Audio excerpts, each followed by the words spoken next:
To the पॉईंटमध्ये आपलं सर्वांचं स्वागत. आज एक महत्त्वाचा विषय आहे. म्हणजे गेले महिनाभर मंत्रिमंडळ विस्तार झालेला नाही आहे. मुख्यमंत्री आणि उपमुख्यमंत्री हे दोघेजण महाराष्ट्राचा कारभार पाहत आहेत. पण हा कारभार पाहताना महिनाभर विलंब होत असताना याचा परिणाम थेट काय होतो, जनतेवर काय होते, महाराष्ट्रावर काय होते आणि इतर गोष्टींवर काय होते. आणि त्याचबरोबर राज्यातील आणि देशातील अनेक महत्त्वाचे विषय मी चर्चेला घेणार आहेत. माझ्यासोबत माजी मुख्यमंत्री, महाराष्ट्र राज्याचे माजी मुख्यमंत्री पृथ्वीराज चव्हाण माझ्यासोबत आहेत. प्रशासनाचा अनुभव आहे आणि खास करून PMOमध्ये त्यांनी काम केलं आहे. एक महिना मंत्रिमंडळ नसणं म्हणजे काय, आणि दुसरं असं आहे, एकनाथ शिंदे असं म्हणतात की माझं काम तर कुठेही गेलं तरी सुरू होतं. आता मंत्रिमंडळ नाही, मंत्रिमंडळ आहे, मंत्रिमंडळाचं काम चालू आहे, चालू नाही, हे सगळे प्रश्न हे सगळे रिलेटिव्ह आहेत. म्हणजे आपण समजण्यावर आपल्या आहे. समजा दोन मंत्र्यांनीच जर काम केलं तर काही काम होणार नाही का? अधिकारी तर सगळे आहेत. आणि आता आज मी वाचलं की मुख्यमंत्र्यांनी मंत्र्यांचे सर्व अधिकार सचिवांना दिलेले आहेत. सरकार चालेल, सरकार चालेल त्याचा प्रश्न नाही आहे. म्हणजे प्रातिनिधिक स्वरूपाची जी आपली कल्पना आहे आणि अनेक ट्रायल अँड एरर करून आपण कुठं आलेलो आहोत की मंत्रिमंडळाचा आकार किती असावा, किती माणसं असावीत, याबद्दल घटनेमध्ये काही तरतूद आहे. मी 2 दिवसापूर्वीच हा विषय काढला होता. आज तुम्ही सुरुवातच तिथून केली म्हणून तो घेतो मी. 2003 साली वाजपेयी प्रधानमंत्री असताना अरुण जेटलींनी एक घटना दुरुस्ती विधेयक आणलं. त्याला 91वे घटना दुरुस्ती विधेयक म्हणतात. त्यामध्ये त्यांनी पक्षांतर बंदी कायद्याचं जे शेड्यूल आहे, 10वं शेड्यूल, जे 10वं परिशिष्ट आहे, त्यामध्ये काही बदल सुचवले. आणखी इतर काही बदल सुचवले. त्यामधला महत्त्वाचा एक बदल असा होता की मंत्र्यांच्या संख्येवर निर्बंध टाकणं. कारण काय होतं की मुळातच राजीव गांधींनी 1985 साली पक्षांतर बंदी विधेयक जे आणलं होतं ते आयाराम गयाराम किंवा मंत्रिपदाची प्रलोभनं देऊन आपण पक्षांतर घडवून आणायचं. मग कितीही संख्या तरी 85 आधी काळ म्हणून 85ला पक्षांतर बंदी विधेयक आणलं आणि काही नियंत्रण टाकायचा प्रयत्न केला. पण नंतर पुढं लक्षात आलं की मंत्र्यांच्या संख्येवरचं काय करायचं, की आपण प्रलोभनं देऊन तुम्हाला आम्ही आमच्या पक्षात या, आम्ही तुम्हाला मंत्री करू, मग किती मंत्री करू, असं झाल्यानंतर वाजपेयी आणि जेटलींनी 2003ला एक व्यापक 91व्या घटनादुरुस्तीचं विधेयक आणलं. आणि त्यामधली एक घटनादुरुस्ती अशी होती की राज्य मंत्रिमंडळाच्या संख्येवर त्यांनी निर्बंध घातले. आणि ते निर्बंध घटनेच्या कलम 164 पोटकलम 1A मध्ये आहेत की कुठल्याही राज्याच्या विधानसभेच्या सदस्यांच्या 15% जास्त मंत्री असू नयेत. आणि 2003 पासून 2004ला तो कायदा लागू झाला, घटनादुरुस्ती अंमलात आली. आणि त्यानंतर आपण तो 15%ची अट सर्वसाधारणपणे पाळतोय. काही ठिकाणी पार्लमेंटरी सेक्रेटरी हे पद निर्माण केले गेले, त्याला राज्यमंत्र्याचा दर्जा गेला आणि अमर्याद असे पार्लमेंटरी सेक्रेटरी केले गेले. त्यानंतर ते मामला सुप्रीम कोर्टात गेला. सुप्रीम कोर्टाने सांगितलं की हे करता येणार नाही, तुम्हाला मंत्र्यांच्या संख्येवर निर्बंध टाकले पाहिजेत. पण बऱ्याच लोकांना त्याची पुढची तरतूद किंवा त्याच्या पुढचे जे परंतुक आहे, तो प्रोव्हिजो आहे, तो आपण कोणी नीट लक्ष दिलेलं नाही.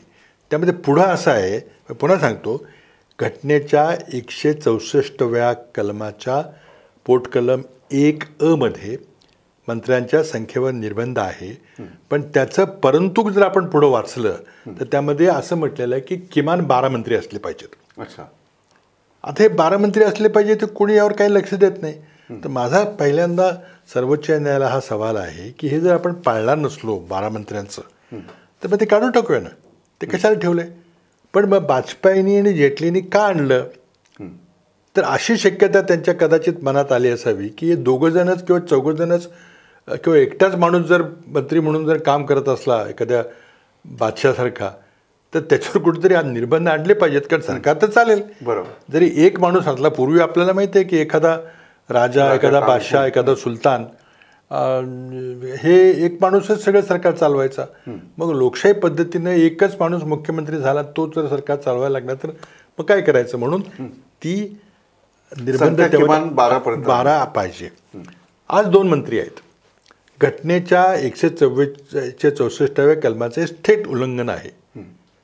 अर्थात हे आत्ता पहिल्यांदा झाले का तर नाही, आमच्या काळात सुद्धा महाविकास आघाडीमध्ये देखील काही दिवस 7-8 मंत्री यांनी काम केलं.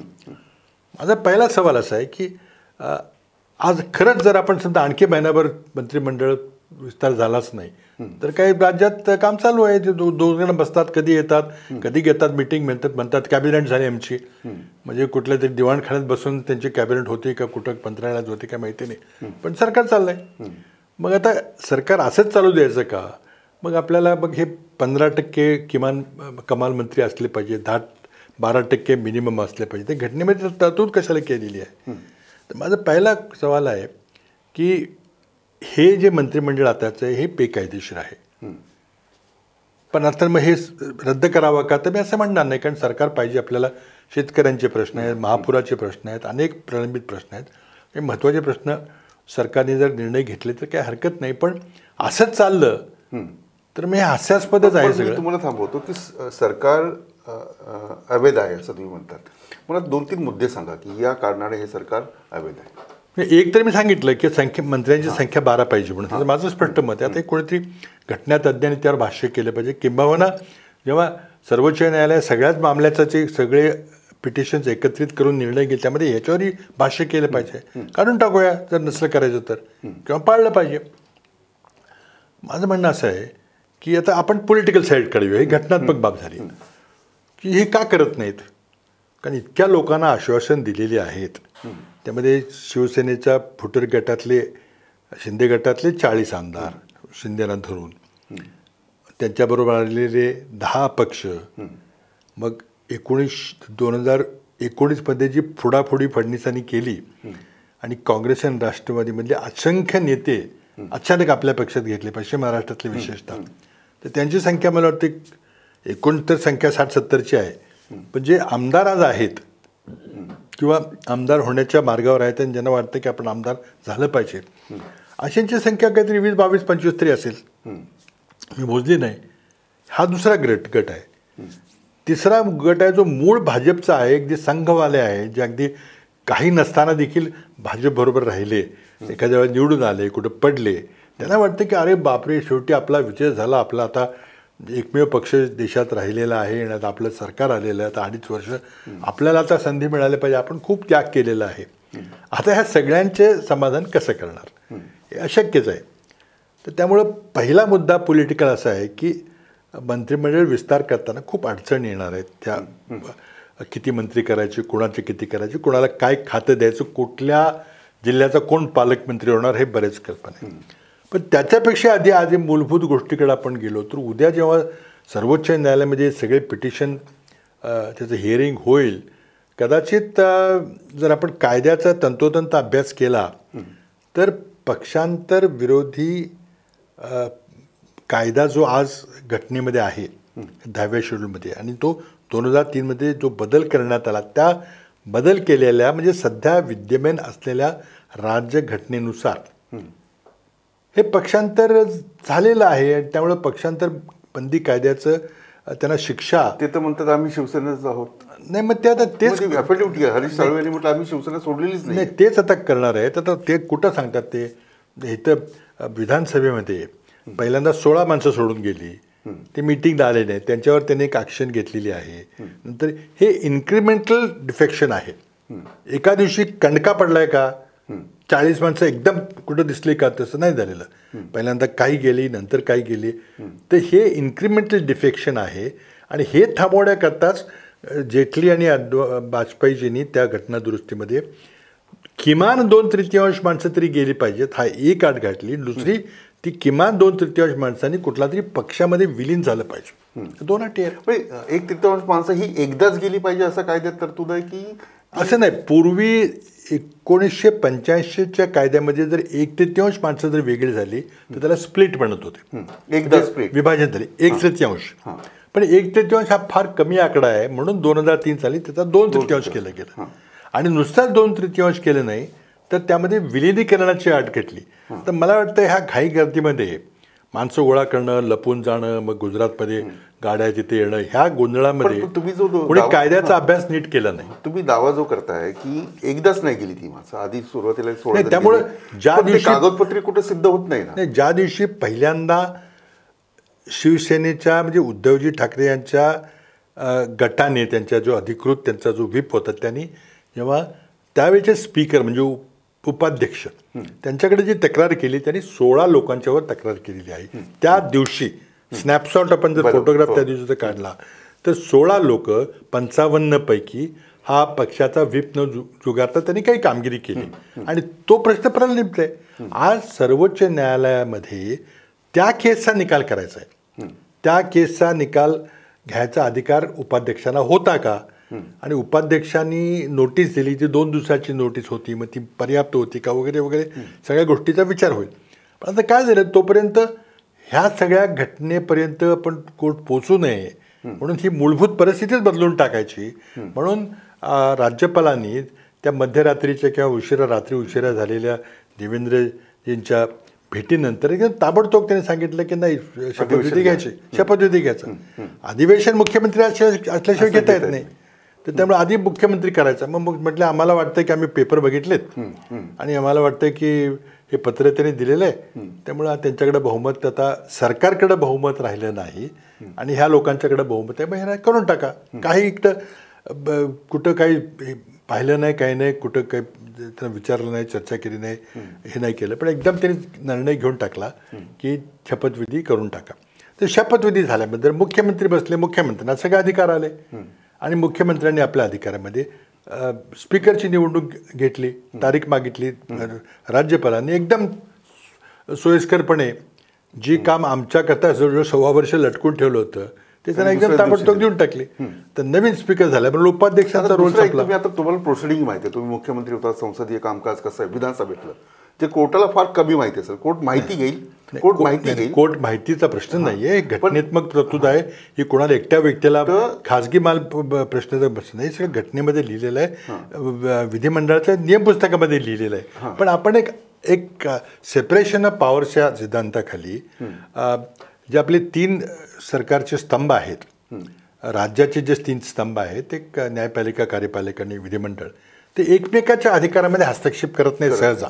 आणि विशेषतः विधिमंडळाच्या अधिकारामध्ये म्हणजे विधिमंडळाचा राज्यपाल भाग असतात. विधिमंडळ म्हणजे एक विधानसभा, विधान परिषद आणि राज्यपाल अशांचं मिळून एक विधिमंडळ असतं.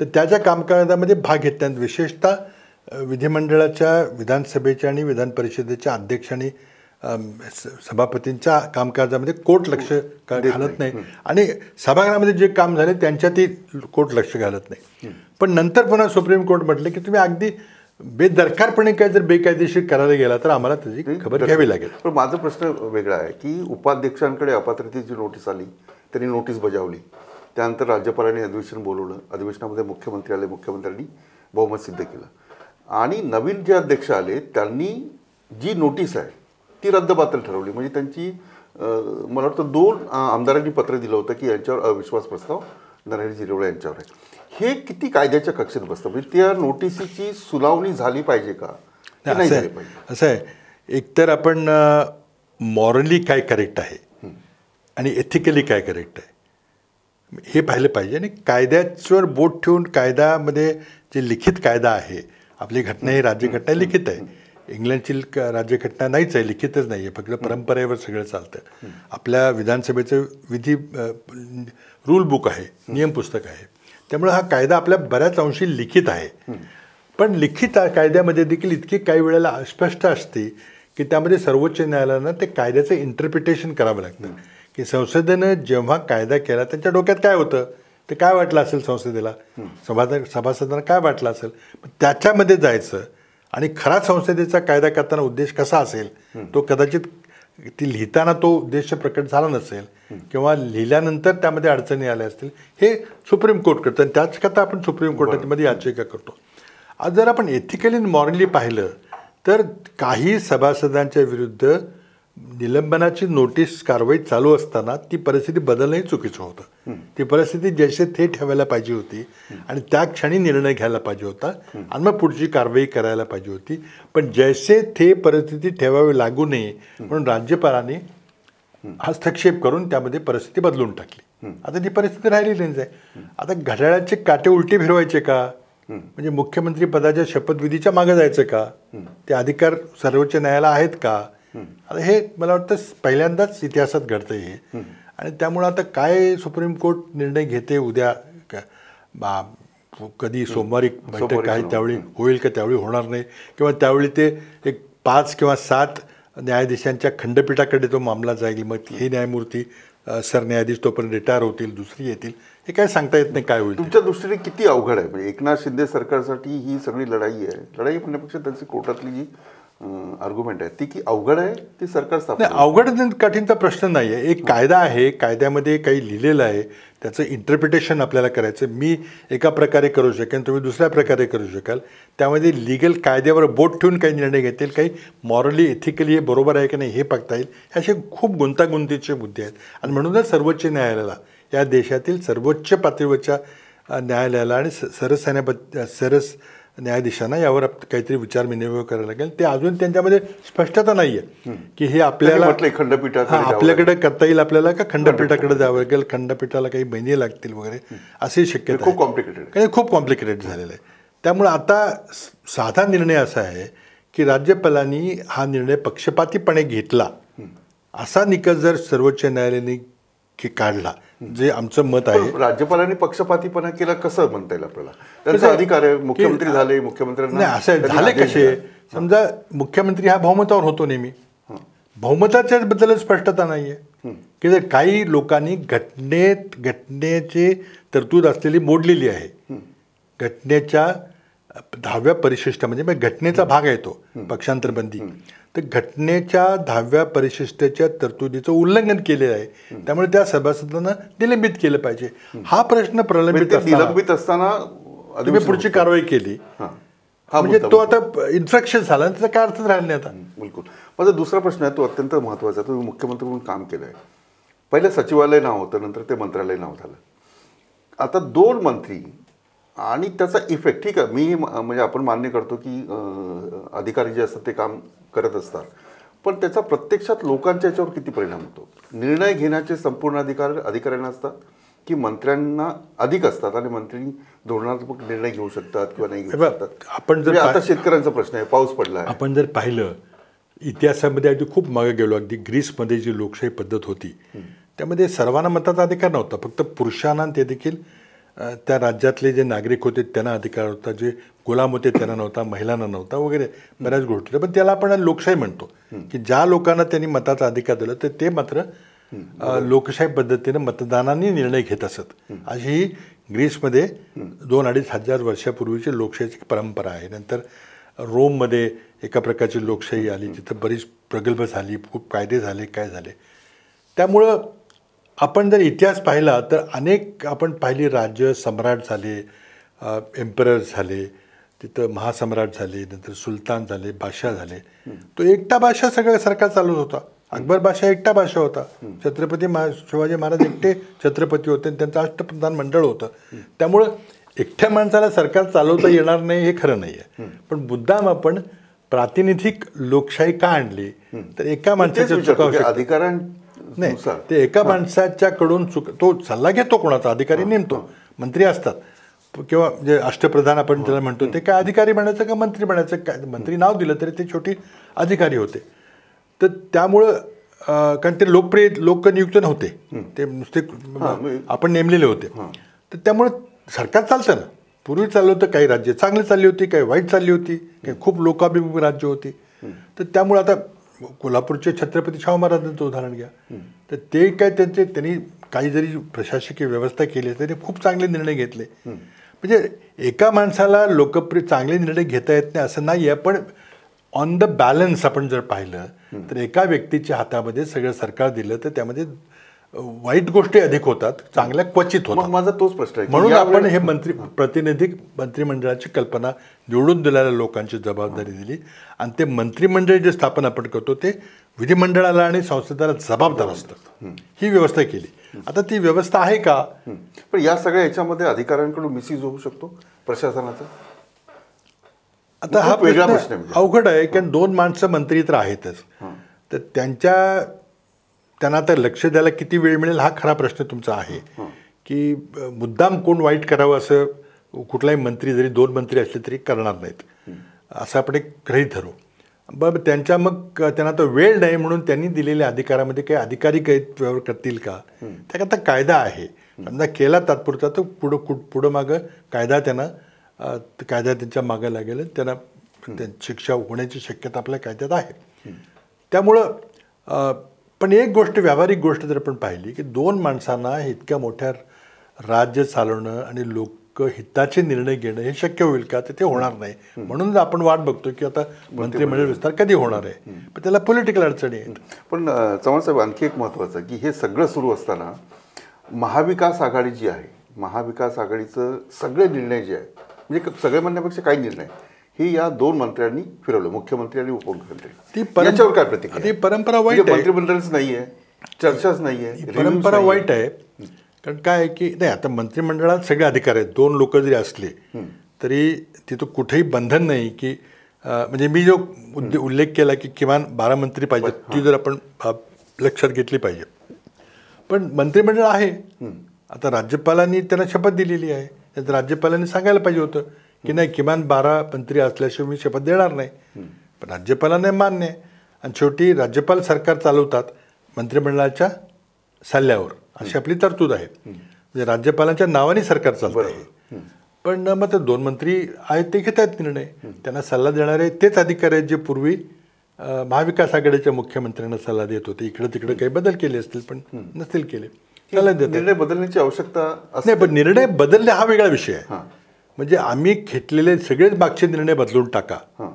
मग तुम्ही आता काय केलं की 31 एप्रिल 2021 असं काहीतरी तारीख, पुढचे सगळे निर्णय बदलून टाका. मग तुम्ही महाविकास आघाडी अस्तित्व त्या दिवसापासून बदलले तर काय बिघडते, ते सगळेच बदलून टाका. आम्हाला मान्य नाही, आमच्या विरोधी सरकार आहे ते, आता ते सरकार सत्तेत नाही आहेत, आम्ही सगळेच निर्णय बदलतो. हे कुठपर्यंत जाणार असं? जाणीवपूर्वक असं नाही, हे बरोबर नाही. काय होतं की एक अशी परंपरा आहे, मी आलो तेव्हा सुद्धा झालं होतं की अगदी जेव्हा राज्यामध्ये अस्थिरता निर्माण होते आणि सत्ता तर आता अटळ आहे असं ज्या दिवशी दिसतं की आता काहीतरी घडणार, त्या दिवसानंतर घेतलेले निर्णय आपण विचार करू शकतो की आता आपण जाणारच आहे, त्यामुळे आता जे काय करायचं ते करून टाकूया. तर ते विचार करता येतो. पण तुम्ही जर 2-2 वर्ष मागे जायला लागला तर मग हे हास्यास्पद आहे. म्हणजे महाराष्ट्राच्या जनतेने कुठेतरी जाब विचारला पाहिजे. आम्ही तर विचारतोय, पण आम्हाला विधिमंडळ जेव्हा अधिवेशन भरेल तेव्हा निश्चित विचारू. पण आत्ता तुमच्या मार्फत आम्ही विचारतोय की बरोबर आहे काय, सगळ्या तुम्ही चांगले घेतलेले निर्णय, विचारपूर्वक घेतलेले निर्णय बदलून टाकताय. तुम्ही निदान पूर्ण मंत्रिमंडळ करा, त्यावर चर्चा करा, जनतेमध्ये चर्चा होय की मागच्या सरकारचा हा निर्णय चुकीचा आहे. बिलकुल. मग माझा दुसरा प्रश्न आहे, म्हणजे तो महागाईच्या विरोधात काल राहुल गांधी आणि प्रियंका गांधी ज्या प्रकारे लढल्या, हे सातत्य काँग्रेसला ठेवता आलं नाही आणि कालचं आंदोलन हे पुढे जाईल का? म्हणजे काँग्रेसला हा टेम्पो ठेवता येईल? शेवटी तुम्ही लोकांमध्ये जात नाहीत, लोक तुमच्या कामावर शिक्कामोर्तब करत नाही, तोपर्यंत तुमचं सरकार येणार नाही. असं आहे की हे कालचा मोर्चा का काढावा लागला? महागाई काय काल वाढली का? महागाई ही वाढली कारण नरेंद्र मोदी यांचा फार सल्लामसलतीवर किंवा विचार करावा कोणाशी काहीतरी चांगले निर्णय याच्यात विश्वास नाही आहे आणि त्यामुळं ते तडकाफडकी निर्णय घेतात काही. उदाहरणार्थ अगदी आपण मागं जाऊ तर नोटबंदीचा निर्णय झाला, GSTची तडकाफडकी अंमलबजावणी झाली, एका महिन्याभरात सगळी अंमलबजावणी केली, कृषी कायदे एकदा न विचारता बदलले गेले, CAचा कायदा झाला, काश्मीरची फाळणी केली. असे निर्णय जे आहेत ते कोणाला फार विचारात न बसता, चर्चा न करता ते घेतात. आणि त्यातले जे आर्थिक निर्णय जे मगाशी उल्लेख केला, GST सारखा किंवा नोटबंदी सारखा किंवा पेट्रोलची दरवाढ असेल, डिझेल पेट्रोलवर करवाढ केली असेल, ह्या एकूण सगळ्या प्रकाराचा काय परिणाम झाला तर देशाची अर्थव्यवस्था ही कोलमडायला लागलेली आहे. त्यात दुर्दैवानं कोविड झालं आणि त्यामुळं प्रचंड मोठ्या प्रमाणात अर्थव्यवस्था ही मंदावलेली आहे. नोकऱ्या लोकांच्या गेलेल्या आहेत, कारखाने बंद झालेले आहेत आणि सगळ्यांच्याच हाल चाललेले आहेत. प्रचंड महागाई वाढलेली आहे, रुपयाची किंमत घसरलेली आहे. इतकं की आता काल रिझर्व्ह बँकेला व्याजाचा दर 10% वाढवावा लागला. त्याचा परिणाम सर्वसामान्य माणसांच्या घराचं कर्ज घेतलं असेल त्याची EMI असेल किंवा एखादी गाडी घेतली असेल, एखादं स्कूटर घेतलं असेल तर त्याची EMI असेल, त्या सगळ्याच्यावर परिणाम होणार आहे. हे का करावं लागलं? तर आज अर्थव्यवस्थेचं मोदी सरकारचं नियंत्रण सुटलेलं आहे, ताबा सुटलेला आहे. त्यांना सरकार कसं चालवायचं, त्याला खर्च जो येतोय सरकारचा तो भागवायला देखील उत्पन्न राहिलेलं नाही आहे. पर्याय काय? तर कर्ज काढा, पहिला पर्याय. दुसरा पर्याय कर वाढवा, डिझेल पेट्रोलचे कर वाढवले, त्यातूनही भागले नाही तर मग काय करा, तर सरकारी मालमत्ता विकून टाका, मग सरकारी जमीन विकून टाका, मग सरकारी कंपन्या विकून टाका, हे सगळं चाललेलं आहे. पण त्यांचं असं म्हणणं आहे, निर्मला सीतारामन म्हटल्या की काँग्रेस मागच्या सरकारमध्ये ऑइल बॉन्ड जे काढले त्याचं ओझं अजूनही हे सरकार वाहत आहे. वेडे पण आहे ना ते. काय त्याला सांगण्यात ऑइल बॉन्डची किंमत किती आहे, ते किती काढले होते, दरवर्षी त्याचं किती देणं आहे, ते जरा सरकार पुढे मांडा ना. ते हे चुकीचं आहे, अगदी चुकीचं आहे. खोटं आहे ना, चुकीचं नाही, खूप जाणून बुजून खोटं बोलतात ते. असं बिलकुल नाही. तुम्ही UPA सरकारच्या काळामध्ये केंद्र सरकारचे डिझेल पेट्रोलवर जे कर होते ते कर तुम्ही वाढवलेत आणि त्या वाढवलेल्या करातून गेल्या 8 वर्षामध्ये मोदी सरकारने 28 लाख कोटी रुपये गोळा केलेत. आता हे 28 लाख कोटी गोळा केले नसते, म्हणजे UPA काळातले कर्ज तसेच ठेवले असते तरी 28 लाख कोटी मिळाले नसते. मग 28 लाख कोटी मिळाले नसते तर सरकार चाललं असतं का? आज मोदी सरकारला भरमसाठ कर्ज घेतल्याशिवाय, कर वाढवल्याशिवाय, मग आता डिझेल पेट्रोलचे कर झाले, त्यानंतर GSTवर कर वाढवले. GSTमध्ये प्रचंड मोठ्या सर्व देशातल्या सर्वसामान्य नागरिकांच्या सामान्य जीवनावश्यक वस्तूंच्यावर कर वाढवले, पैसे प्रचंड गोळा होणार आहेत. हे कर वाढवल्याशिवाय सरकारच चालत नाही आणि त्यातूनही भागत नाही म्हणून सरकारची विक्री चाललेली आहे. नॅशनल मॉनिटायझेशन पाईपलाईन म्हणजे काय? सरकारी मालमत्ता विकायची व्यवस्था. पहिल्यांदा आपण पाहिलं की एका खाजगी उद्योगपतीला एक रेल्वे चालवायचा अधिकार दिला सरकारने आणि कोइंबतूर ते शिर्डीपर्यंत एक खाजगी रेल्वे चालली. रेल्वेच्या खाजगीकरणात सुरुवात झालेली आहे. एअर इंडियाची सरकारी मालकीची विमान कंपनी विकून टाकली. भारत पेट्रोलियम झालं, LIC सारखी विमा कंपनी विकायचे प्रयत्न चाललेले आहेत. सरकार चालत नाही. निर्णयांचा काही परिणाम नाही याच्यावर. UPAचं तुम्ही एक उदाहरण घ्या. 2008 साली याच्यापेक्षा एक गंभीर आर्थिक संकट आलं होतं. अमेरिकेमधल्या जेव्हा बँका एका मगोमाग कोलमडायला लागल्या, प्रचंड मोठं आर्थिक संकट आलं होतं. आज जरी रशिया युक्रेनचं युद्ध असलं तरी तेलाच्या किमती काय फार वाढलेल्या नाहीत. उलट मोदी सरकारच्या सबंध कालावधीमध्ये पेट्रोलच्या डिझेलच्या किमती खूप खाली आल्यात. आमच्या काळामध्ये $140 प्रति बॅरलपर्यंत किमती गेल्या होत्या. त्या मोदी सरकार चालू असताना $29 खाली आल्या होत्या आणि नंतर सरासरी 70-80 पर्यंत राहिल्या होत्या. आता 101 पर्यंत आहेत. म्हणजे आंतरराष्ट्रीय बाजारातील तेलाच्या किमती फार मोठ्या वाढलेल्या नाहीत. पेट्रोल डिझेलच्या किमती वाढल्यात ते फक्त केंद्र सरकारच्या करामुळे वाढलेल्या आहेत. पण यांचं सरकार चालवणं चुकतंय कुठे?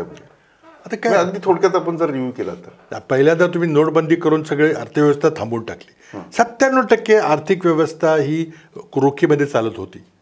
आता डिजिटल पेमेंट्स वगैरे सुरू व्हायला लागले, त्याला वेळ लागेल काही. आज लोकांच्यामध्ये इतकी साक्षरता नाही आहे. डिजिटल साक्षरता त्यापेक्षा कमी आहे. लोकांच्याकडे उपकरणं नाहीत. स्मार्टफोन वगैरे 30-40 हजार रुपयाचे घ्यायला पैसे नाही आहेत.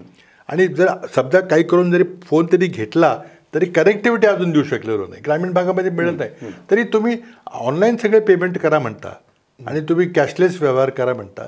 हा अगदी तुगलकी निर्णय होता, त्यामध्ये काही शंका नाही. आजही जितकी रोख रक्कम, नोटा, चलन, हे जे रोखीचे चलन जे व्यवहारात होतं जेव्हा नोटबंदीचा निर्णय झाला त्याच्यापेक्षा जास्त चलन आज बाजारात का आहे? मग कमी का झालं नाही? त्यामुळे तो निर्णय चुकला.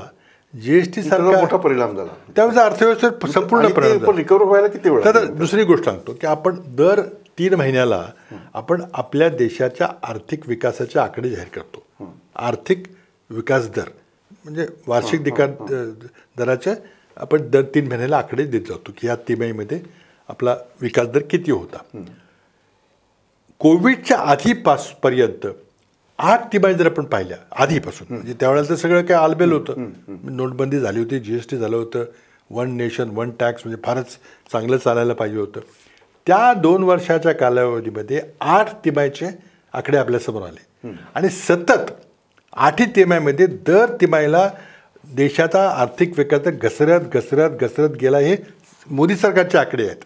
आणि कोविड सुरू व्हायच्या आधी भारताच्या अर्थव्यवस्थेचा विकास दर हा 4.1% म्हणजे सर्वात निचांगी पातळीवर पोहोचला होता. नंतर कोविड झालं, मग तो तर नंतर पुढे 26-27% गेला. नंतर मग अर्थव्यवस्था कोलमडली. म्हणजे कोविडमुळं फक्त अर्थव्यवस्थेचं नुकसान झालं असं नव्हे, तर कोविड पूर्वीपासूनच अर्थव्यवस्था मंदावली होती, नोकऱ्या जात होत्या, बेरोजगारी वाढत होती, महागाई वाढत होती. आता कोविड झाले, त्यातून आपण अजून बाहेर न आलेलो नाही. काल तुम्ही जो महागाईच्या विरोधात आंदोलन केलं, म्हणजे राहुल गांधी, प्रियंका गांधी, सोनिया गांधी स्वतः उभं राहिला. अमित शहानी असं म्हटलंय की गेल्या वर्षी शिलान्यास झाला राम मंदिराचा आणि तुम्हाला ते पटत नाही, तुम्हाला रुचत नाही, पचत नाही राम मंदिर, त्याच्यामुळे काळे कपडे घातले आणि तुम्ही नाटक करताय. देशाच्या इतक्या ज्येष्ठ नेत्यांनी, गृहमंत्रीपद ज्यांच्याकडे आहेत, त्यांनी इतकं हास्यास्पद विधान करावं हे आश्चर्य वाटतं मला. याच 5 ऑगस्टला काश्मीरचं देखील विभाजन केलं होतं. मग तुम्ही असं म्हणणार की काँग्रेसने काश्मीरचं 370 कलम काढलं आणि विभाजन केलं म्हणून आम्ही केलं, का राम मंदिराचा पाया घातला म्हणून आम्ही केलं? त्यामुळे राम मंदिराचा एक लोकांच्या मनामध्ये आस्था आहे, पण त्याचा राजकीय प्रभाव हा UPच्या बाहेर काही पडणार नाही. बाहेर म्हणजे दक्षिणेच्या राज्यात तर काही संबंधच नाही आहे. आपल्या हे पुरोगामी राज्य आहे, तिथं काही लोक राम मंदिराचा पाया भरला म्हणून आपण काही मतं देतील असं जर लोकांना वाटत असेल ते हास्यास्पद आहे. आणि म्हणून काळे कपडे घातले आणि म्हणून आम्ही आंदोलन केलं, अरे काय अर्थ आहे? आमचं आंदोलन कधीपासून चालू आहे? डिझेल पेट्रोलच्या जाणीवपूर्वक अशी वक्तव्य केली जातात. आता म्हणजे हे त्यात आखलेचं दिवाळी निघालं का काय, मला आश्चर्य वाटतंय. काहीतरी तुम्ही एक लोकांना बुद्धीला पटेल असं काहीतरी आर्ग्युमेंट द्या. तुम्ही आत्ताच का करता? आम्ही ईडीच्या विरोधात गेल्या आठवड्यात आंदोलनं केली होती. मी स्वतः मला वाटतं पेट्रोल डिझेलच्या भाववाढीच्या आंदोलनामध्ये कितीतरी 10-15 आंदोलनामध्ये सहभागी झालो होतो. पण कोविडमध्ये ते मोठ्या प्रमाणात होत नव्हतं, हे लक्षात ठेवा. आणि दुसऱ्या बाजूला मीडियावर किती प्रेशर आहे, काय दाखवायचं काय दाखवायचं नाही तुम्ही स्वतः पाहताय. किती जणांना बोलता येतं काय उघड. त्यामुळे 2 गोष्टी आहेत.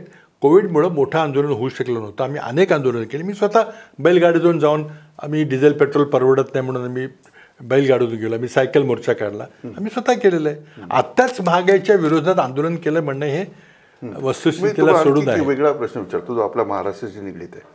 एकनाथ शिंदेचे 40 आमदार शिवसेनेचे, हे सगळं पाहून तुम्हाला काय वाटतं? म्हणजे अपक्ष फुटले, म्हणजे मला पहिलं हे सांगा की 40 आमदार फुटतील अशी शंका तुम्हाला होती? तुम्हाला वाटलं होतं हे असं सगळं होईल?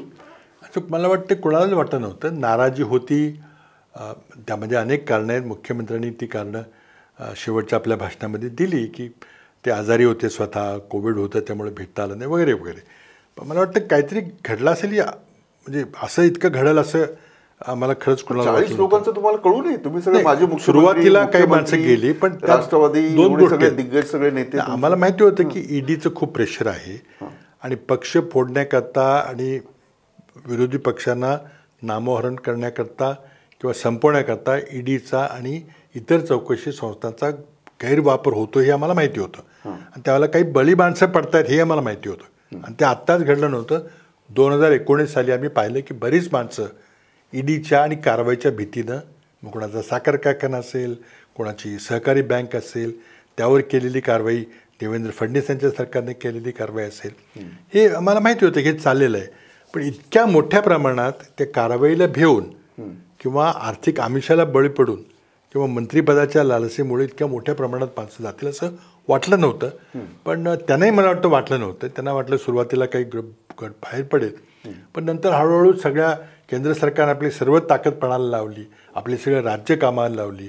गुजरात राज्य असेल, गोवा राज्य असेल, आसाम राज्य असेल, आणि हे सगळं ऑपरेशन केलं आणि त्यांना तो आकडा 36चा आकडा गाठता आला. आता कुणाला काय आमिष दिलेलं आहे, कुणाला काय, त्याच्यामध्ये आर्थिक आमिष याचा वापर झाला असेल. मीडियामध्ये जोरात बातम्या येतात. आता खरं काय खोटं काय तुम्हालाच माहिती आहे. ऐकतो, पण आता त्याला विश्वास कोण ठेवणार आहे? काय त्याला पुरावा तर कोण देत नाही, कारण हे काही चेकने कोणी पैसे दिलेले असतात. या सगळ्या घडामोडीमध्ये देवेंद्र फडणवीस यांनी उपमुख्यमंत्री पद घेतलं. खरं तर त्या दिवसाचा सगळा चेहरा तुम्ही पाहिला असेल. हे भाजपला काय करावं लागलं? नाही, मला आता त्यावर हे आपल्या अटकल येतं तर काय त्यांचं घडलं. एवढं मुख्यमंत्री पद मिळत असताना त्यांनी उपमुख्यमंत्री पद स्वीकारायला काहीतरी स्ट्रॅटेजी असते. तर त्या म्हणजे ज्या प्रकारे मोदी शहा यांचं राजकारण सुरू आहे, बंद कमऱ्यात काय चर्चा झाली, त्या 2 जोडगोळींनी काय निर्णय घेतला महाराष्ट्राबद्दलचा, आता हे आपण अटकली बांधू शकतो. त्यामुळं आता हे सगळे आपण सहकारी म्हणून काम करतो, एक जरी विरोधी पक्षात असलो तरी आपण काही शत्रू कोणाला मानत नाही. त्यामुळे कोणाबद्दल बरं वाईट बोलणं काही योग्य नाही. त्यामुळे स्पेक्युलेशन किंवा अटकली आपण बांधू शकतो. त्यात एक खऱ्या गोष्ट अटकली काय मला माहिती नाही, पण बऱ्याच अटकली ह्या चर्चेत आहेत. आता त्यातलं खरं काय खोटं काय हे मी अधिकारवाणीने काही सांगू शकणार नाही, की मला काही माहिती मला आहे पण ती मी जाहीरपणे बोलू शकणार नाही, किंवा काही माहिती मला नाही, काही आपले ऐकीव माहिती आहे. त्या अंदाज काय झालं कसं झालं हे आता उद्धव ठाकरे असं म्हणतात की शिवसेना संपवण्याचा प्रयत्न भाजप करत. ते उद्धव ठाकरे म्हणायचे कारण नाही ना. काय नाही, उद्धव ठाकरेंच्या वक्तव्यावर आपण कशाला जायचं. आपण नड्डांचं पटनामधलं वक्तव्य ऐका ना. नड्डांनी स्पष्टपणे गेल्या आठवड्यात एक वक्तव्य केलेलं आहे की आम्ही शिवसेनेला ठेवणार नाही, शिवसेनेचं नाव शिल्लक ठेवणार नाही. आता त्यांना बहुतेक महाराष्ट्रातले बारकावे लक्षात नसेल की शिवसेना म्हटलं की मग तिथं शिंदे गटही आहे, आणि जो त्या शिंदे गटाच्या भरोश्यावर तुम्ही सरकार स्थापन शिंदे गट बोलतो आम्ही शिवसेना. आणि पण ते नड्डा जेव्हा बोलतात की आम्ही शिवसेना ठेवणार नाही, हे तर आपण ऐकलं सगळ्यांनी. मग ह्याचा अर्थ आपण काय काढायचा. मग त्यांना फक्त उद्धव ठाकरे आम्ही ठेवणार नाही, का ठाकरे फॅमिली आम्ही ठेवणार नाही, का त्यांच्यावर आम्ही कारवाई करून त्यांना जमिनीत गाडून टाकू, का त्यांचे आमदार सगळे आम्ही उचलू, का सबंध शिवसेना. जे माणसं शिवसेना म्हणून नाव घेतात, खरी खोटी असली नकली जे काय असेल ते गद्दार वगैरे वगैरे, ते तुम्ही सगळं संपवणार आहे. तर त्या नड्डांचं वक्तव्य अत्यंत नकळत केलेलं असेल, कदाचित न विचार करता केलं असेल, पण अत्यंत महत्त्वाचं आहे. त्यांनी सांगितलं की मी शिवसेना ठेवणार नाही, कारण त्यांना हिंदुत्वाच्या मताचं विभाजन नको आहे. त्यांना महापालिका असेल किंवा उद्या महाराष्ट्रातली होणारी लोकसभा निवडणूक असेल ती महत्त्वाची आहे. लोकसभा 48 खासदारी फार मोठी संख्या आहे. त्यामुळे त्यांना हिंदुत्वाच्या मताची विभागणी नको आहे, म्हणून त्यांना शिवसेना नको आहे. त्यांनी जाहीरच केलेलं आहे. आता त्याचा काय अर्थ काढायचा ते शिंदे गटाच्या महानगरपालिका किती महत्वाची वाटते, फारच महत्वाची आहे. आणि त्याकरता राजकारण झालेलं आहे. प्रश्न असा आहे की आता एकनाथ शिंदे गट, भाजप, नंतर अपक्ष हे एका बाजूला, आता तुम्ही महाविकास आघाडी म्हणून सरकार 2.5 वर्ष काढली तुम्ही. आता इथून पुढे तुम्हाला वाटतं तिन्ही पक्षांनी पुन्हा निवडणूक रिंगणात याबद्दल बराच संभ्रम आहे, आणि तुम्हाला वाटतं माझ्या वतीने मी तो संभ्रम दूर करायचा प्रयत्न करतो. आम्ही महाविकास आघाडी ही सरकार स्थापन करण्याकरता केली होती, त्या पूर्वीची नव्हती, ती निवडणूक पूर्वीची अधिकारी नाही. सरकार स्थापन करण्याकरता एक अरेंजमेंट केलेली आहे, त्याला आम्ही महाविकास किंवा महाराष्ट्र विकास आघाडीचं नाव दिलं. आता त्यावेळेला जरी सरकार असतं तरी देखील स्थानिक स्वराज्य संस्थाच्या निवडणुका किंवा मग MLCच्या निवडणुका या एकत्र लढवायच्या का नाही लढवायच्या हा प्रश्न अनिर्णित होता. हा प्रश्न स्थानिक पातळीवर सोडवायचा होता. ज्या त्या पक्षांनी आपल्या कार्यकर्त्यांच्या इच्छेनुसार तो प्रश्न सोडवायचा होता. त्यामुळे आम्ही ह्याच्या पुढच्या सर्व निवडणुकी म्हणजे स्थानिक स्वराज्य संस्थासह सर्व निवडणुकी महाविकास आघाडी म्हणून एकत्र लढू असा काही निर्णय झाला नव्हता. काही ठिकाणी आम्ही एकत्र लढलो असतो, काही ठिकाणी लढलो नसतो. ते स्थानिक कार्यकर्त्यांच्यावर होतं. मुंबई महापालिकेत विचारलं तर आमच्यामध्ये 2 प्रवाह आहेत की आपण स्वतः लढवायला पाहिजे, सरकार असताना, आता जर सांगत नाही. 2 प्रवाह आहेत की ना आपण एकत्र लढलं पाहिजे, आपली अस्तित्व ठेवलं पाहिजे. आपण जर आघाडी केली तर आपल्याला फार कमी जागा मिळतील, बाकीच्या जागेमध्ये आपलं चिन्हच राहणार नाही, असं एक स्ट्रॉंग आर्ग्युमेंट आहे. आणि ते आपण मानलं होतं. कित्येक वेळेला आपण आघाडी केली, कित्येक वेळेला केली नाही, कित्येक वेळेला 2 पक्ष झाले असते. तर त्यामुळं आघाडी महाविकास आघाडीचं सरकार जरी मुंबईत असतं तरी मुंबई महापालिका, पुणे महापालिका, नागपूर महापालिका, औरंगाबाद, नाशिकमध्ये आम्ही काय केलं असते ठरलं नव्हतं. आता काय करणार, पूर्वीसारखंच आम्ही स्थानिक कार्यकर्त्यांना विचारून आम्ही निर्णय घेऊ. कदाचित काही ठिकाणी उद्धव ठाकरे गट आणि राष्ट्रवादी आणि काँग्रेस हे एकत्र येऊ शकतील, पण हे भाजपच्या विरोधात लढायचं हे स्थानिक कार्यकर्त्यांचे ठरवावं लागेल की आपल्या पक्षाचं तिथं काय होणार आहे. समजा आघाडी करताना आपल्याला न्याय मिळणार आहे का नाही, जर न्याय मिळणार नसेल आपसात तर आम्ही नाही करणार. काल राहुल गांधीचं एक वक्तव्य आहे, ते असं म्हणतात की आम्ही मोदींना घाबरत नाही, म्हणजे ईडीला घाबरत नाही, CBIला घाबरत नाही. महाराष्ट्रात जो शिवसेनेचा आवाज होता, संजय राऊत यांच्यावर कारवाई झाली.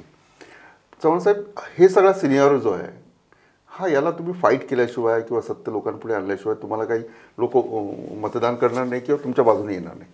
काय करायला पाहिजे? म्हणजे या प्रेशरला फक्त तुम्ही आंदोलन करून तर भागणार नाही. तुम्ही म्हणता मीडिया काय दाखवतंय, लोकही फारसं प्रतिसाद देत नाही आहे सगळ्या यंत्रणेविरोधात. काय स्ट्रॅटेजी चुकते आता आम्हाला त्यात एकच उत्तर, माझ्यासमोर तर एकच उत्तर आहे की आम्ही आपले पक्ष हे बळकट केले पाहिजेत, मजबूत केले पाहिजेत, जे आता फक्त सत्तेच्या मागं फिरणारे परिषद झाले आहेत.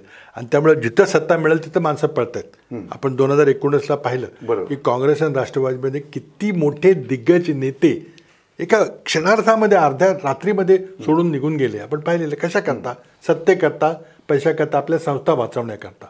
त्यामुळे ही भीती खरं आहे. त्यामुळे खऱ्या अर्थानं आता खूप उशीर झालेला आहे खरं म्हणजे.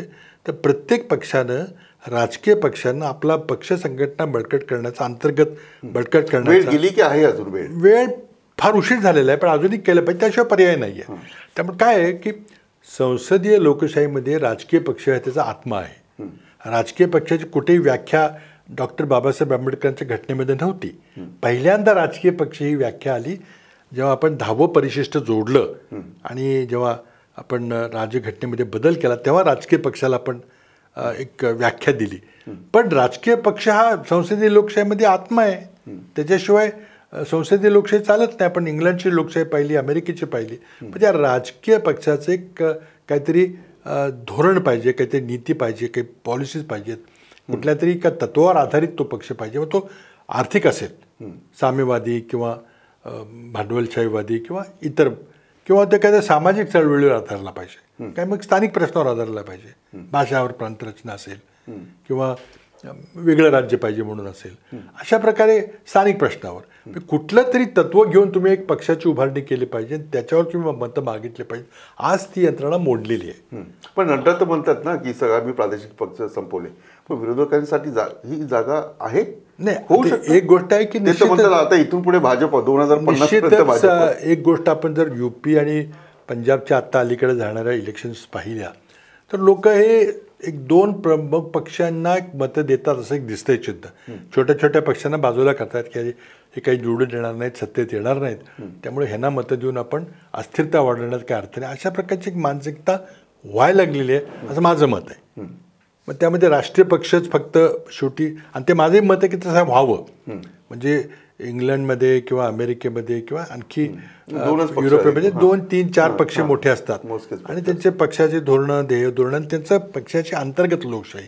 आपल्या देशामध्ये अनफॉर्च्युनेटली काय झाले की अंतर्गत लोकशाही जवळजवळ संपुष्टात आल्यासारखी आहे. आणि त्या अंतर्गत लोकशाही बळकट करण्याकरता आणि त्यावर कोणाला तरी अंकुश ठेवण्याकरता मला वाटतं आपण यंत्रणा उभी केली पाहिजे. कदाचित इलेक्शन कमिशनला एक अधिक पॉवर्स देऊन, एक 5 सदस्यीय इलेक्शन कमिशन देऊन, त्यांना सुप्रीम कोर्टासारखी पॉवर देऊन पक्षांतर्गत लोकशाही आहे का नाही, पक्षांतर्गत निवडणुका होत आहेत का नाही, पक्षांतर्गत लोकप्रतिनिधी निवडले जात आहेत का नाही, आणि राजकीय पक्षच लोकशाही पद्धतीने चाललाय का नाही हे पाहण्याची गरज आहे. आज ते होत नाही. स्पष्ट मत आहे की बरेचसे प्रादेशिक पक्ष तर कुटुंबावर आधारित आहेत आणि मग राष्ट्रीय पक्ष तिथलेही आता लोकशाहीची प्रक्रिया संपल्यासारखी झाली आहे, थंड झाली आहे. दुर्दैवाने आमच्या काँग्रेस पक्षामध्ये गेल्या 24 वर्षामध्ये लोकशाही पद्धतीने अंतर्गत निवडणुका झालेल्या नाहीत. त्याचीच आम्ही मागणी करत होतो. आता त्या मान्य झालेल्या आहेत की आम्ही राज्याच्या निवडणुका, काँग्रेस पक्षाच्या निवडणुका घेऊ. ती प्रक्रिया चालू आहे. तर आपल्याला पहिल्यांदा राजकीय पक्ष ही संकल्पना पुन्हा बळकट करावी लागेल, पक्ष बळकट करावे लागतील. म्हणजे आधी ईडी का आधी मजबूत राजकीय पक्ष हाच प्रश्न आहे. कारण ईडीमुळे सगळे राजकीय पक्ष संपले तर मग राजकीय पक्ष बळकट कसं करणार. आणि नुसत्या आंदोलनात ईडी थांबू शकतो का आपण? नाही, कारण मोदींच्याकडं 5वी बहुमत आहे आणि ते मला वाटतं हुकुमशाह व्हायच्या मार्गावर निघालेले आहेत. आज पुटिनचं जे झालं रशियामध्ये, पुटिन हा एक साधा DSP रँकचा एक पोलीस अधिकारी होता. तो गुप्तहेर शाखेत त्याची बदली झाली आणि त्या गुप्तहेर शाखेतून पुढं जात तो सेंट पीटर्सबर्ग या शहराचा महापौर झाला आणि तिथून तो हळूहळू एक आजारी असलेल्या राष्ट्रपतीचा जवळ चिटकला. तिथं त्यांच्या हाताखाली पंतप्रधान झाला. त्याला काही पंतप्रधानाला त्यांच्या राज्यघटनेमध्ये फार अधिकार नव्हते, पण एकदा घुसला त्या चौकटीमध्ये आणि हळूहळू पुन्हा मग पंतप्रधान अध्यक्ष पुन्हा पंतप्रधान, पुन्हा आता तळहायत अध्यक्ष हा झालेला आहे. आणि त्यांनी आता युक्रेनच्या विरुद्ध युद्ध केलेलं आहे. जसं हिटलरने महायुद्ध पण केलं. ही आता भारतातली परिस्थिती बदलेल. भारताची परिस्थिती त्या दिशेने चाललेली आहे, मला ही भीती वाटते. तर विरोधी पक्ष जर अपयशी ठरले आणि जर नड्डा म्हणतात त्यामुळे आम्ही भारत काँग्रेसमुक्त किंवा विरोधी पक्षमुक्त किंवा प्रादेशिक पक्षमुक्त राजकारण करणारे वगैरे जे म्हणतात, त्यांना काय करायचं? त्यांना एका पक्षाची लोकशाही करायची, त्यांना दाखवायचे की पण हे भारतात शक्य आहे. होणार, व्हायला लागलेलं आहे, शक्यच काय व्हायला लागलेलं आहे. तर काय होईल की तुम्ही लोक सगळे दाखवाल की किती लांब रांगा लागल्या आहेत मताकरता. मग लोक बाहेर येतील, मग बोटावरची शाई दाखवतील, मग पेट्याची उचलाची होईल, इकडच्या पेट्या गेला तिकडं, मग मतमोजणी दाखवली जाईल. मग लोक सगळे आंतरराष्ट्रीय टी व्ही चॅनल 1 मिनिटाकरता क्लिप देतील की जगातली सर्वात मोठी लोकसंख्या असलेल्या देशामध्ये सर्वात मोठी लोकशाही कशी चाललेली बघा. आणि त्याचं निष्पन्न काय होणार? मोदी किंवा एखादा हुकुमशाह. आता दुसरं कोण येईल का नाही मला माहीत नाही. आणि त्यामध्ये मग सरकार चालताना कुठंच लोकशाही दिसणार नाही. आज काय होतंय? दडपशाही चालली. संसदेमध्ये चर्चा होत नाही. संसदेमध्ये जर कोणी विरोधी बोलायला लागलं तर त्याला उचलून त्याला निलंबित करून बाहेर टाकायचं, कुणालाही तुरुंगात टाकायचं. सामान्य लोकांना काय राग काय येत नाही? तुम्ही एवढं म्हणतात की सगळं हुकुमशाही, हे काय सामान्य माणूस तुमच्या बाजूने काय येत नाही? आपली जी समाज व्यवस्था हजारो वर्षापासून चालू आहे ती इतकी कडक समाज व्यवस्था आहे, जी वर्णाश्रम पद्धतीवर आधारित होती. इतकी कडक आहे की तुम्ही जरा एखादा अगदी उपास केला नाही किंवा उपास खाताना काहीतरी कांदा खाल्ला, इतके कडक नियम आहेत ते मनुस्मृतीमध्ये वगैरे आणि नंतर परंपरेमध्ये, की त्या जोखडातून बाहेर लोक पडायलाच तयार नाहीत. त्याला आज आपण बहुजन समाज म्हणतो, त्या जोखंडाखाली इतका दबलेला आहे की अशा प्रकारे पूजा अर्चा करायची. आता शाहू महाराजांसारख्या छत्रपतीला देखील त्याच्यातनं बाहेर पडता आलं नाही, किंवा शिवछत्रपतींना देखील राज्याभिषेक करताना लोकांनी किती त्रास दिला आपल्याला माहिती आहे. इतकी प्रचंड मोठी धर्माचा व्यवस्था त्यांनी केली, धर्माच्या नावाखाली व्यवस्था केलेली आहे की त्यातून बाहेर पडणं अवघड आहे. त्यामुळे आज खरी लढाई ही ती जुनी समाजव्यवस्था का आंबेडकरांचं संविधान, ही खरी लढाई आहे. आणि त्या आंबेडकरांचं संविधान टिकलं नाही तर मग आपण राजेशाहीसारखी, हुकुमशाहीसारखं किंवा धार्मिक आयातुल्ला किंवा असं कुठल्या तरी एखादं धार्मिक एकाधिकारशाहीच्या दिशेने चाललेलं आहे. मग ती एकाधिकारशाही संघाच्या संघचालकांची असेल किंवा मग निवडणुकीचा देखावा करून निवडून आणल्या एखाद्या मोदींसारख्या हुकुमशाहीची असेल. एक शेवटचा प्रश्न, घर घर तिरंगा असं अभियान केंद्र सरकारने राबवलं, काय तुमची प्रतिक्रिया? कल्पना चांगली आहे की राष्ट्रध्वजाबद्दल आणि राष्ट्रीय आपल्या स्वतंत्रतेची जी प्रतीकं आहेत त्याबद्दल अभिमान असला पाहिजे. लोकांना स्वातंत्र्य लढ्याचा इतिहास आता विसरायला लागलेत लोक, आणि तो पुन्हा त्याची आठवण करून दिली पाहिजे की हे आपण जन्माला आल्यावर आपण स्वतंत्र भारतामध्ये जन्मलो, म्हणजे अशीच परिस्थिती अनादिकालापासून होते असं कृपा करून समजू नका. हे लोकांना समजून द्यायची सांगत. आता कोणाला वेळ नाही आहे, टी व्ही सिरियल बघता बघता स्वातंत्र्याचा लढा कोणी बघत नाही आहे. तर त्यामुळे त्या दिशेनं आपण जर सरकारने प्रचार करून देखील केलं आणि पक्षाने देखील ते उचलून धरलं. आमच्या पक्षाने एक मोठी तिरंगा यात्रा आम्ही आमचीच काढणार आहोत.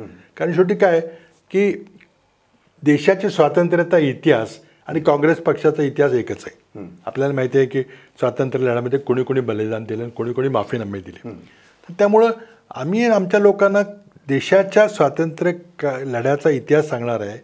तो काँग्रेसचाच इतिहास आहे, हे काही सांगायची वेगळ्याने गरज नाही आहे. पण आम्ही देखील आमची तिरंगा यात्रा करणार आहे.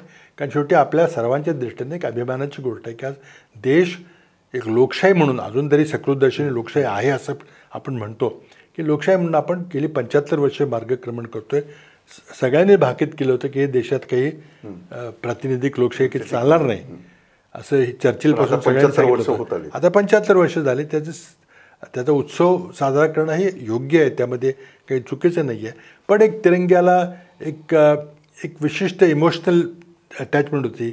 तिरंगा नेहमी खादीचा असतो वगैरे. आता हे मोदी सरकारने प्लास्टिक तिरंगा करून टाकला आहे किंवा नायलॉनचा तिरंगा करून टाकला आहे, मी त्यातला आत्मा काढून घेतला आहे. ठीक आहे, सरकार आहे, बहुमत त्यांना मिळालेलं आहे, बहुमताच्या जोरावर ते काय करतात ते करू दे, आमचं आम्हाला काय करते आम्ही करू. खूप खूप धन्यवाद पृथ्वीराज चव्हाणजी. अनेक विषयावर तुम्ही बोललात. खूप वेळ झाला आहे, मी इथेच थांबतो. आपण पाहता मॅक्स महाराष्ट्र.